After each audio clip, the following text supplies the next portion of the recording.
नमस्कार, सभी का स्वागत है मेरे YouTube चैनल पे सीजी टेट मास्टर पर। आज हम देखने वाले हैं जीन प्याजे के बारे में। आज हम देखने हैं जीन प्याजे के बारे में। जो जीन प्याजे है आपके सीजीटीटी, आपके सीट टेट, आपके क्षत्रिय शिक्षक भर्ती सभी में क्या है, बहुत ही महत्वपूर्ण एक टॉपिक है। यहाँ से 3 से 4 क्वेश्चन आपको देखने को मिलेगा ही मिलेगा। तो देखेंगे आज जीन प्याजे के उनकी जो थ्योरी दिए हैं इन्होंने। तो पहले ये देखेंगे जीन प्याजे कहाँ के थे। तो जीन प्याजे थे स्विट्जरलैंड के। जीन प्याजे स्विट्जरलैंड के थे और इन्होंने एक बुक भी लिखा है। इन्होंने एक बुक भी लिखा है। बुक का नाम है लैंग्वेज। बुक का नाम है language and thought of a child. Switzerland के थे और इन्हें एक बुक भी लिखा है। बुक का नाम है language and thought of a child. Book का नाम लिखा है। हमने जो पिछली वीडियो था वाइगोत्स्की का उसमें देखे थे, उन्होंने भी बुक लिखा है। बुक का उनका जो लिखे है वाइगोत्स्की ने, बुक का नाम था लैंग्वेज एंड थॉट था और इनके बुक का नाम है language and thought of a child. तो इन्होंने क्या है जो सिद्धांत दिए हैं, इन्होंने सिद्धांत दिए हैं, 3 सिद्धांत दिए हैं। 3 प्रकार के इन्होंने सिद्धांत दिए हैं। एक तो है संज्ञानात्मक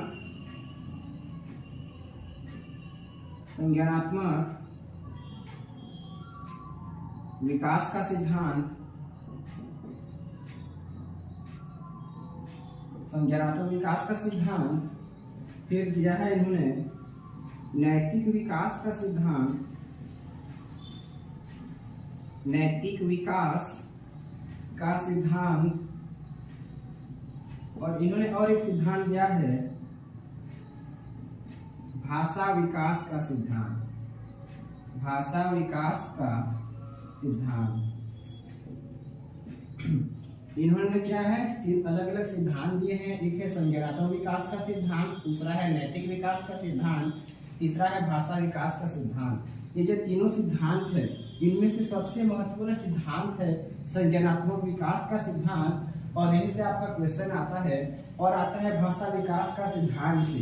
नैतिक विकास का जो सिद्धांत उन्होंने दिया है, यहाँ से अभी तक कभी भी अभी तक तो क्वेश्चन देखने को यहाँ से नहीं मिले हैं। जो पूछा जाता है संज्ञानात्मक विकास का सिद्धांत और भाषा विकास का सिद्धांत को भी पूछा जाता है। तो आज हम देखने वाले हैं संज्ञानात्मक विकास का सिद्धांत। संज्ञानात्मक विकास का सिद्धांत जिसको दिया है जीन प्याजे। जीन प्याजे ने दिया है। तो इन्होंने जो सिद्धांत दिया है, इन्होंने क्या है अपने खुद के बच्चों पर, इन्होंने जो सिद्धांत दिया है अपने स्वयं के बच्चों पर, स्वयं के बच्चों पर शोध करके दिया है। शोध करके दिया है। स्वयं के बच्चों पर क्या है शोध करके या अवलोकन करके दिया है।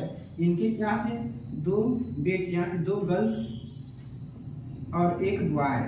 एक लड़का था और 2 लड़कियां थी। तो क्या है उन्होंने अपने खुद के बच्चों पर क्या है इन्होंने शोध करके या अवलोकन करके अपना संज्ञानात्मक विकास का सिद्धांत दिया है। और जो सिद्धांत दिया है उस सिद्धांत को उन्होंने 4 अवस्थाओं में बांटा है। 4 अवस्थाओं या स्टेज में बांटा है। 4 अवस्था या स्टेज में बांटा है। इसलिए जो इनका जो सिद्धांत है संज्ञानात्मक विकास का सिद्धांत, इसको अवस्थाओं का सिद्धांत भी कहा जाता है। अवस्थाओं का सिद्धांत भी कहा जाता है। अवस्थाओं का सिद्धांत कहा जाता है। अगर ये दिया रहेगा संज्ञानात्मक विकास का सिद्धांत न देखिए, अगर आपके क्वेश्चन में रहता है अवस्थाओं का सिद्धांत किसने दिया है, तो वहां आपका आंसर होगा जीन प्याजे ने दिया है। इसी का सिद्धांत का दूसरा नाम है अवस्थाओं का सिद्धांत। अवस्थाओं का सिद्धांत क्यों कहा जाता है, क्योंकि इन्होंने क्या है जो सिद्धांत अपना दिया है उसको 4 अवस्थाओं में बांटा है, इसलिए अवस्थाओं का सिद्धांत भी कहते हैं। अब देखते हैं इनका सिद्धांत क्या कहता है।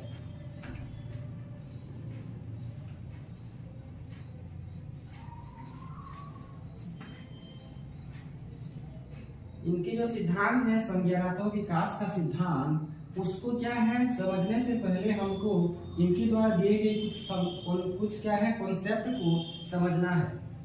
इनके द्वारा दिए गए कुछ कॉन्सेप्ट को समझना है। ठीक है, इन्होंने कुछ कॉन्सेप्ट दिए हैं, उन कॉन्सेप्ट में है पहला स्कीमा। स्कीमा। दूसरा जो कॉन्सेप्ट दिया है वो है अनुकूलन।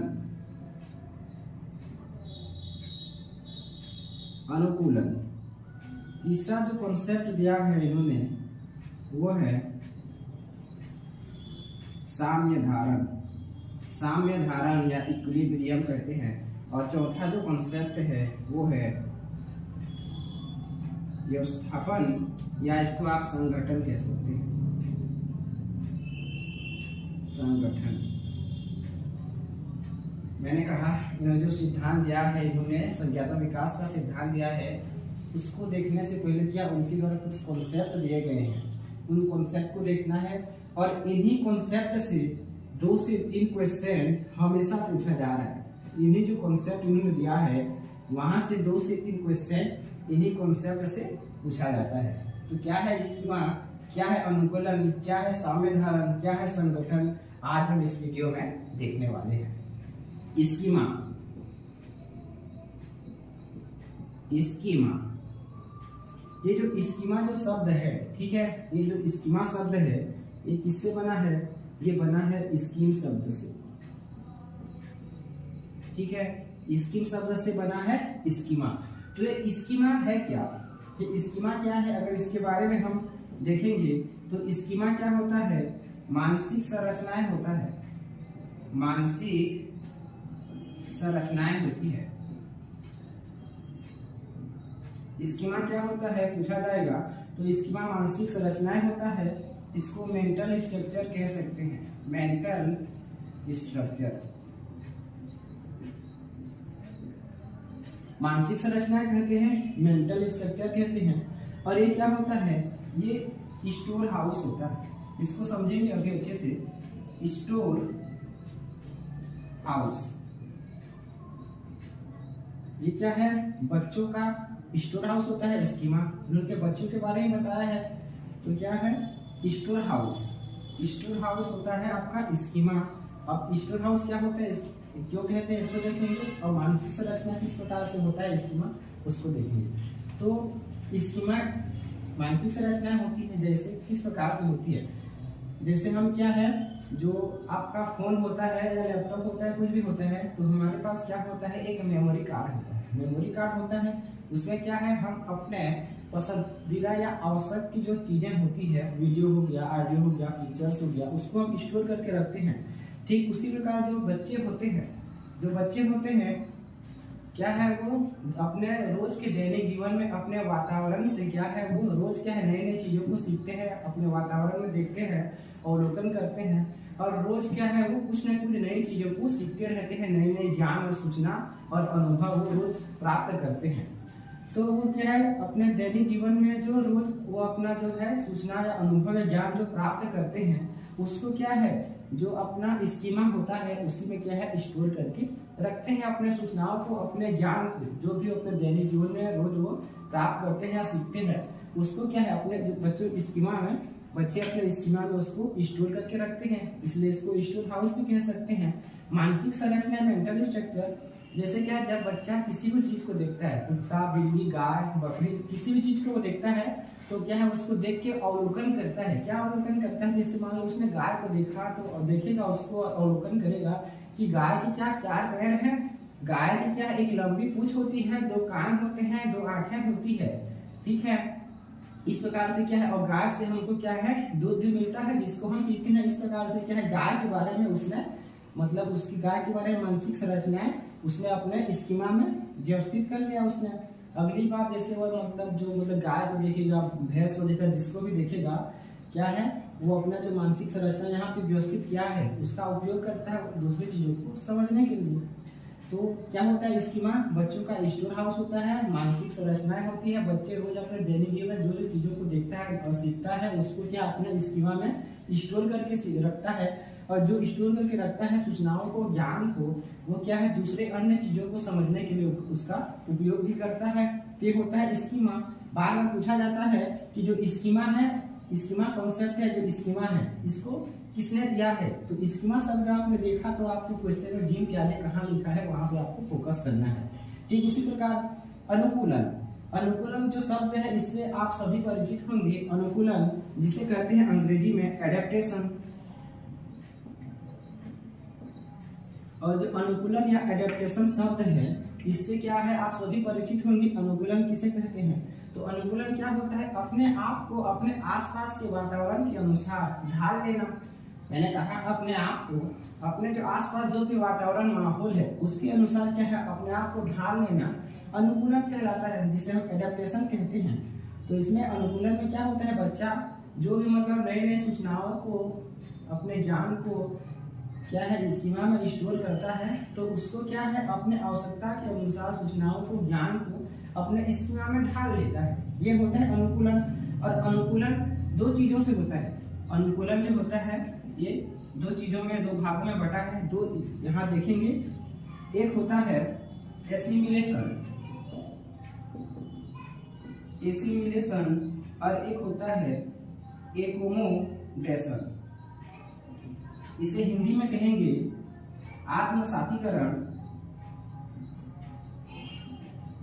आत्मसातीकरण इसे कहेंगे, या इसी को समावेशीकरण कहते हैं। हिंदी में समावेशीकरण या आत्मसातीकरण कहते हैं, और जो एकोमोडेशन है इसको समायोजन, इसको समायोजन कहते हैं हिंदी में। तो जो बच्चा जो क्या है अपने सूचनाओं को, ज्ञान को क्या है जो वो एडेप्टेशन करता है अपने स्कीमा में, तो इन दो प्रक्रियाओं से गुजर कर करता है। वो एक तो एसिमिलेशन और एकोमोडेशन। अनुकूलन, जो अनुकूलन या एडेप्टेशन है ये क्या है आत्मसातीकरण और समायोजन के द्वारा क्या है बच्चा अनुकूलन को प्राप्त करता है। तो आपके क्वेश्चन में पूछा जाएगा अनुकूलन किसके द्वारा प्राप्त होता है? तो अनुकूलन जो है आत्मसातीकरण या समावेशीकरण तथा समायोजन दोनों के द्वारा बच्चा अनुकूलन को प्राप्त करता है। ठीक है, जो आप देखते हैं एसिमिलेशन या आत्मसातीकरण या समावेशीकरण क्या होता है, तो ये शब्दों में ही सब है। एसिमिलेशन, समावेशीकरण मतलब समावेश मतलब मिलाना। ठीक है, समावेश मतलब मिलाना, या एसिमिलेशन मतलब भी होता है मिलाना। तो किसको मिलाएगा? यहाँ क्या है बच्चा, बच्चा क्या है स्कीमा है, स्कीमा में उसकी क्या है उसकी सारी सूचनाएं, सारा ज्ञान, सारा अनुभव उसका स्कीमा में स्टोर रहता है। तो आपके जो स्कीमा में क्या है बच्चा नए चीजों को, नए सूचनाओं को, नई जानकारी को, नए ज्ञान को कहाँ मिलाएगा? स्कीमा में मिलाएगा, या स्कीमा में नई सूचना, नई जानकारी, नए अनुभव को स्कीमा में ऐड करेगा। तो आपके स्कीमा में क्या है नई सूचना, नई जानकारी, नए अनुभव, नए ज्ञान को बच्चा जब आपके स्कीमा में मिलाता है या ऐड करता है तो वो होता है समावेशीकरण या एसिमिलेशन। इसको बहुत बार पूछा गया है।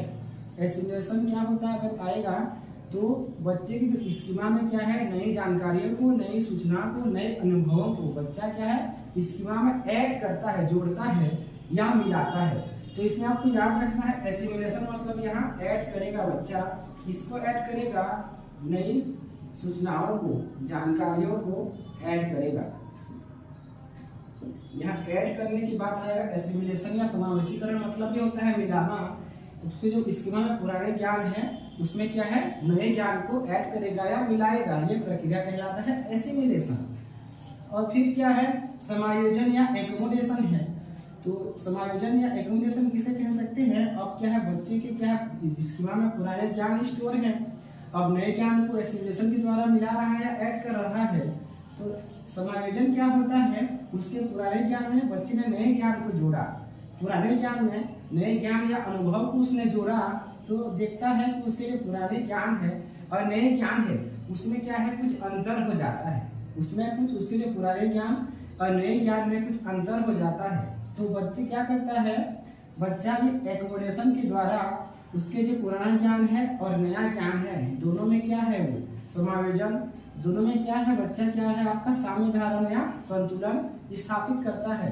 तो एकोमोडेशन क्या होता है मतलब इसमें बच्चा पुराने ज्ञान और नए ज्ञान के कारण क्या है उसमें बच्चे में क्या है थोड़ा उसमें विरोधाभास हो जाता है। या उसमें संतुलन बिगड़ जाता है, तो समायोजन के द्वारा ही, समायोजन में क्या होता है, मॉडिफाई करेगा उसका जो पुराना ज्ञान है उसमें क्या है, कुछ मॉडिफाई करेगा बच्चा, कुछ मॉडिफाई करेगा, कुछ चेंज करेगा, कुछ परिवर्तित करेगा। तो जहां भी आप अपने क्वेश्चन पेपर में देखो बच्चे अपने पुराने ज्ञान में कुछ मॉडिफाई कर रहा है, कुछ चेंज कर रहा है, कुछ परिवर्तित कर रहा है, तो बच्चा क्या कर रहा है, एसिमिलेशन कर रहा है या एकोमोडेशन कर रहा है। तो जहां भी आपको क्या मिलेगा, आपको मिलेगा मॉडिफाई मिलेगा, चाहे आपको क्या मिलेगा, चेंज मिलेगा, चाहे आपको हिंदी में परिवर्तित करता है मिलेगा। बच्चा अपने पुराने ज्ञान को क्या है, मॉडिफाई करता है, चेंज करता है, परिवर्तित करता है, ऐसे शब्द अगर आपको मिले तो वो होगा आपका समायोजन।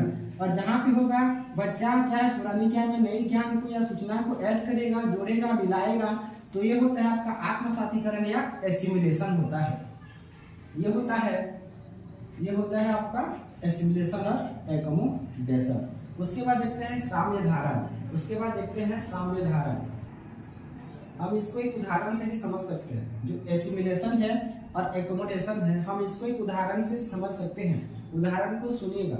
एक जो बच्चा है, ठीक है, एक छोटा बच्चा है, उसने पहली बार क्या है, एक कुत्ते को देखा। एक छोटा बच्चा है, उसने पहली बार एक कुत्ते को देखा और कुत्ते को देखकर क्या है, उसके बारे में क्या है, मानसिक संरचना अपने दिमाग में बनाया। किस प्रकार से कि कुत्ते के क्या होते हैं, कुत्ते के 4 पैर हैं, उसका एक मोटी पूंछ है, उसके 2 कान हैं, 2 आंखें हैं और एक जीभ है जो हमेशा क्या है, वो बाहर की ओर निकाले रहता है। ऐसा उसने कुत्ते को देखा और कुत्ते के बारे में उसने क्या है, मानसिक संरचना बनाया और अपने स्कीमा में कुत्ते की जितनी भी जानकारियां थी उसको अपने स्कीमा में स्टोर किया। ठीक है, वही बच्चा क्या है, एक दिन अपने घर में क्या है, एक बिल्ली को देखता है। बिल्ली को देखा तो उसने क्या किया, बिल्ली को देखा तो उसने जो मतलब कुत्ते को देखा था, कुत्ते के बारे में जो जानकारियां अपने स्कीमा में सेट किया था या स्टोर किया था, उसी क्या है, ज्ञान या सूचना का उपयोग करता है उस बिल्ली को समझने में। तो यहाँ क्या किया, उसने अपने पुराने ज्ञान की सहायता से उसने क्या है, नए चीजों को मतलब सीखा या नए चीजों को समझने में उसका प्रयोग किया। मतलब क्या किया, उसने यहाँ पे कुछ ऐड किया है अपने स्कीमा में, नए ज्ञान का उपयोग किया है उसने पुराने ज्ञान का उपयोग किया है नए मतलब चीजों को समझने के लिए। ठीक है, तो ये होता है एसिमिलेशन। और वही बच्चा क्या है, एक दिन देखता है क्या है, बिल्ली को देखा और उसने कहा कुत्ता। उसने बिल्ली को देखा और बिल्ली को कहा कुत्ता। ऐसा क्यों कहा कि उसने देखा कि बिल्ली के भी क्या, बिल्ली के 4 पैर है, क्या है, मोटी है, उसका पूंछ है और शरीर क्या है, पूरा बालों से ढका हुआ है, उसके भी 2 आंख है, 2 कान है। ठीक है, और उसकी क्या है, कुत्ता से मिलता जुलता बिल्ली उसको नजर आता है और उसने क्या किया, जो बिल्ली था उसको कुत्ता कहा। ठीक है, उसने क्या कहा, उसने बिल्ली को देखा और बिल्ली को देखा कुत्ता कहा। उसने क्यों कहा, क्योंकि उसने जब पहले कुत्ते को देखा था तो कुत्ते की सारी मतलब उसकी जो जानकारियां थी उसको स्कीमा में स्टोर करके रखा था और उसी का उपयोग किया उस नए चीज को या जंतु को समझने में जो बिल्ली था। तो एक दिन क्या होता है, वही बच्चा बिल्ली को देखा और उसने कहा कुत्ता। तो उसी समय उसके पास में क्या है, उसकी मम्मी खड़ी रहती है। तो उसकी मम्मी बच्चे को समझाती है कि बेटा ये क्या है, बिल्ली है, कुत्ता नहीं है। अब क्या है, लड़का जो है, बच्चा जो है परेशान हो गया कि जिसके 4 पैर होते हैं, पूंछ होती है, आंख होता है, कान होता है, वो तो कुत्ता होता है। ऐसा मैंने समझा था, लेकिन यहाँ क्या है, इसकी भी 4 पैर है, पूंछ है, लेकिन ये क्या है, कुत्ता नहीं है, बिल्ली है। अब बच्चा क्या है, थोड़ा परेशान हो जाता है। अब क्या करता है, वो बच्चा कुत्ता और बिल्ली, ठीक है, बच्चा कुत्ता और बिल्ली को ध्यान से देखता है और अवलोकन करता है कि दोनों में अंतर क्या है। तो एक दिन देखता है कि जो बच्चा है, ठीक है, बच्चा देखता है एक दिन कि जो कुत्ता है वो क्या है, भौंकता है, जोर जोर से कुत्ता क्या है, भौंकता है, और जो बिल्ली है वो क्या है, म्याऊ म्याऊ की आवाज निकालती है। तो बच्चा को अब समझ में आया कि जो कुत्ता है वो भौंकता है और जो बिल्ली है वो म्याऊ म्याऊ की आवाज निकालती है, दोनों में क्या है, अंतर है। तो इसने अब क्या किया था, कुत्ते और बिल्ली को समझने में क्या है, दोनों को मिला दिया था, कुत्ते की जानकारी का उपयोग किया था बिल्ली को समझने में। तो एसिमिलेशन या आत्मसातीकरण हुआ। अब क्या किया उसने, समायोजन कैसे करेगा, अब क्या आवाज के अनुसार क्या उसने दोनों में अंतर देखा कि क्या अंतर है कुत्ते और बिल्ली में। उसने पाया कि कुत्ता भौंकता है और बिल्ली म्याऊ म्याऊ करता है। तो अब क्या करेगा, अब जो उसका स्कीमा था उसमें क्या है, अब परिवर्तन करेगा। जो स्कीमा में उसने जो जानकारी इकट्ठा किया था कुत्ते और बिल्ली को लेके, उसमें अब क्या है, परिवर्तित या चेंज करेगा। क्या परिवर्तित करेगा, अब क्या है, उसमें स्कीमा में व्यवस्थित करता है कि कुत्ता के 4 पैर होता है, एक पूंछ होता है, 2 आंख होता है, कान होता है, जीभ भी होता है, और कुत्ता जो है भौंकता है। ठीक है, कुत्ता भौंकता है, इस प्रकार से उसने सेट किया। और बिल्ली के बारे में फिर कि बिल्ली जो है उसके 4 पैर है, पूंछ होती है, शरीर पे बाल भी है, उसके कान भी है, लेकिन वो कुत्ता नहीं है, वो क्या है, बिल्ली है। इस प्रकार से क्या है, वो अपने पुराने जो ज्ञान था उसको मॉडिफाई किया, उसको चेंज किया, उसको परिवर्तित किया, तो वो होगा एकोमोडेशन। तो एक क्वेश्चन यहाँ से आता है कि क्या है, एक बच्ची है, उसने क्या है, ऊंट को देखा और चिल्लाती है कि ऊबड़ वाला घोड़ा। ऊंट को देखा और चिल्लाया ऊबड़ वाला घोड़ा। तो यहाँ बच्ची ने क्या किया, एसिमिलेशन किया या समायोजन किया। तो यहाँ क्या होगा, समावेशीकरण या एसिमिलेशन या आत्मसातीकरण हुआ। क्यों होगा, क्योंकि उसने जो मतलब घोड़े की जो जानकारियां थी उसके स्कीमा में सेट थी, उसका उपयोग किया वो दूसरे मतलब घोड़े जैसे दिखने वाले जंतु के लिए। ठीक है, तो यहाँ क्या होगा, आत्मसातीकरण होगा। और ये क्वेश्चन आया भी था कि एक बच्ची है, वो क्या है, ऊंट को देखकर चिल्लाती है ऊबड़ वाला घोड़ा, तो वो क्या होगा, आत्मसातीकरण या समायोजन। तो आत्मसातीकरण होगा, या आपकी CGTT में ही पूछा गया था। फिर क्या है, यहाँ मैंने लिखा है साम्य धारण। मैंने यहाँ लिखा है साम्य धारण। साम्य धारण जिसे कहते हैं इक्विलिब्रियम। साम्य धारण या जिसे कहते हैं इक्विलिब्रियम, साम्य धारण। ये क्या होता है, मतलब अगर बच्चे के क्या है, उसकी पुराने ज्ञान और नए ज्ञान या उसकी पुरानी सूचना और नई सूचना में जब कोई भी अंतर नहीं होता है, तो उस अवस्था को साम्य धारण या इक्विलिब्रियम कहते हैं। ये साम्य धारण को बच्चा कैसे प्राप्त करता है, एसिमिलेशन और एकोमोडेशन के द्वारा ये साम्य अवस्था को भी बच्चा प्राप्त करता है। अनुकूलन को भी क्या है, एसिमिलेशन एडेप्टेशन के द्वारा अनुकूलन प्राप्त होता है। ठीक उसी प्रकार जो साम्य धारण है वो भी क्या है, एसिमिलेशन के द्वारा और एकोमोडेशन के द्वारा इक्विलिब्रियम या साम्य धारण को बच्चा प्राप्त करता है। तो साम्य धारण क्या है, बच्चे की उसके पुराने ज्ञान या सूचना और नए ज्ञान और सूचना में जब कोई अंतर नहीं होता है उसको कहते हैं साम्य धारण। मतलब संतुलन की अवस्था या बराबरी की अवस्था, उसके सूचना या ज्ञान में कोई भी विरोधाभास नहीं होगा। बच्चा क्या है, संतुलित या साम्य धारण अवस्था में है, ऐसा कहलाएगा, या इसको हम साम्य धारण या इक्विलिब्रियम कह सकते हैं। इसको कहेंगे जब पुराने ज्ञान और नए ज्ञान में कोई भी विरोधाभास से कोई अंतर नहीं होगा, दोनों सूचना अलग अलग होगा, बराबर होगा। बच्चा क्या है, जब कुत्ता को देखेगा तो कुत्ता ही कहेगा, बिल्ली को देखेगा तो बिल्ली ही कहेगा। ठीक है, तो इसको कहेंगे हम साम्य धारण या इक्विलिब्रियम। और संगठन किसे कह सकते हैं, संगठन या ऑर्गेनाइजेशन। ये क्या होता है, बच्चे के जो पुराने ज्ञान या सूचना होते हैं, और बच्चे क्या है, रोज अपने दैनिक जीवन में नए नए ज्ञान या सूचना को भी क्या है, वो ग्रहण करता है। तो पुराने ज्ञान और सूचना तथा नए ज्ञान और सूचना को स्कीमा में व्यवस्थित क्रम से रखना या उसको क्रम में व्यवस्थित करना। मैंने कहा पुराने ज्ञान और नए ज्ञान को एक व्यवस्थित क्रम में रखना या व्यवस्थित क्रम में रखना। ठीक है, ये आपका संगठन या ऑर्गेनाइजेशन कहते हैं। ठीक है, तो आपको जहां भी दिखा स्कीमा या अनुकूलन में एसिमिलेशन या एकोमोडेशन या साम्य धारण या संगठन, ये शब्द जहीं भी दिखे सबसे पहले आपको वहां देखना है प्यारे है क्या, प्यारे का नाम है क्या। ठीक है, और ये है जो कॉन्सेप्ट में दिया था, इसके बारे में आगे देखेंगे। इनका जो प्रमुख सिद्धांत है, जिम प्यारे का जो सिद्धांत है उसको आने वाले वीडियो में देखेंगे। यहाँ से भी क्या है, 2 से 3 क्वेश्चन आते हैं। स्कीमा क्या होता है, अनुकूलन क्या होता है, साम्य धारण संगठन क्या होता है। ठीक है, तो कल देखेंगे अगले वीडियो में जो प्यारे का सिद्धांत है। तो आप सबसे एक मेरा निवेदन है कि अगर आप लोगों ने क्या है, वीडियो अगर मेरा पसंद आता है आप लोगों को, तो जो मेरा चैनल है उसको भी एक बार क्या है सब्सक्राइब कर देंगे और अपने दोस्तों में शेयर भी कर देंगे। जी धन्यवाद, मिलते हैं अगली वीडियो में।